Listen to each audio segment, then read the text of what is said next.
Получение сертификата – процесс довольно длительный. Требуется собрать множество документов, пройти непростой этап различных согласований. И, наверное, поэтому немногие лысковчане решились принять участие в целевых программах. В этом году их пока что всего 3. И все специалисты сельского хозяйства. Свидетельство вручается Штылевой Наталье Александровне. Я вас поздравляю. Спасибо большое.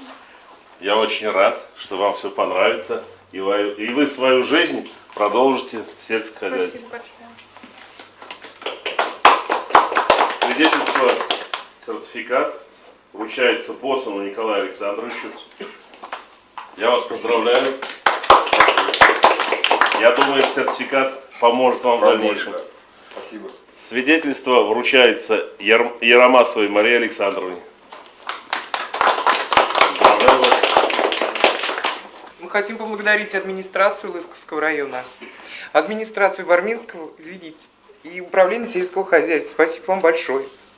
Вы для нас сделали очень много. Это очень колоссальная помощь, вот эти сертификаты, потому что достаточно тяжело сейчас с жильем, поэтому спасибо вам большое.